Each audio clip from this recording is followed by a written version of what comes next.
YCP ఓటమితో ఆ జిల్లా నేతలు మాయమైపోయారు. కనీసం కార్యకర్తలకు కూడా కనిపించడం లేదు. మొన్నటి వరకు అన్నీ తామై నడిపించిన లీడర్స్ కనిపించకపోవడంతో ఆ పార్టీ క్యాడర్ మొత్తం అయోమయంలో పడింది.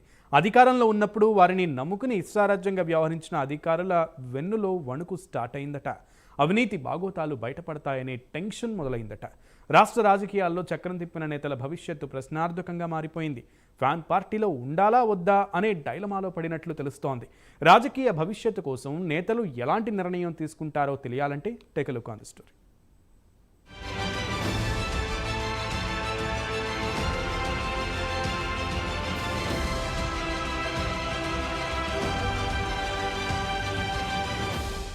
ఉమ్మడి ప్రకాశం జిల్లాలో మొన్నటి వరకు కళకళలాడిన వైసీపీ పార్టీ ఇప్పుడు వెలవెలబోతోంది. మొత్తం 12 నియోజకవర్గాల్లో ఎన్డీఏ కూటమి 10 స్థానాల్లో జయకేతనం ఎగురవేసింది. 2 సెగ్మెంట్స్లో మాత్రమే వైసీపీ గెలుచుకుంది. సీనియర్ నేతలు చిత్తుగా ఓడిపోయారు. ఎన్నికల ఫలితాలు రిలీజై 2 నెలలవుతున్నా నేతలు కార్యకర్తలకు కనిపించడం లేదు.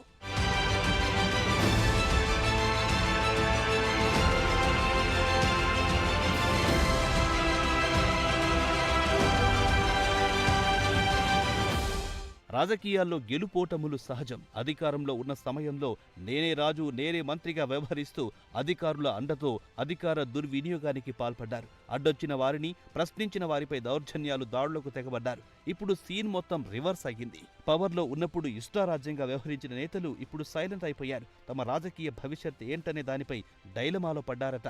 ఫ్యాన్ పార్టీలో ఉండే కంటే వేరే పార్టీలోకి జంప్ అవ్వడమే బెటర్ అనే డిసిజన్కి వచ్చినట్లుగా తెలుస్తోంది. అందుకే పార్టీ కార్యక్రమాలకు దూరంగా ఉంటూ వస్తున్నారంట. ఇటీవల జరిగిన దివంగత సీఎం వైఎస్ రాజశేఖర్ రెడ్డి జయంతి వేడుకలను జిల్లాలో నామమాత్రంగా నిర్వహించినట్లు సమాచారం.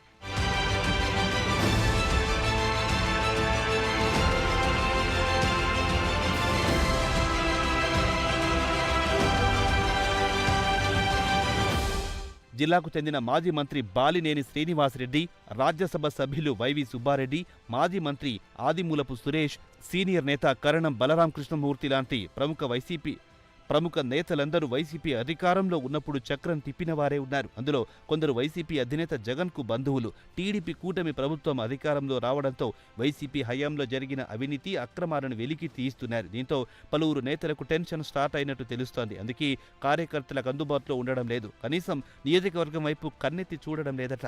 జగన్ వ్యవహార శైలి వల్లనే ఓడిపోయామనే భావనలో ఉన్నారంట నేతలు.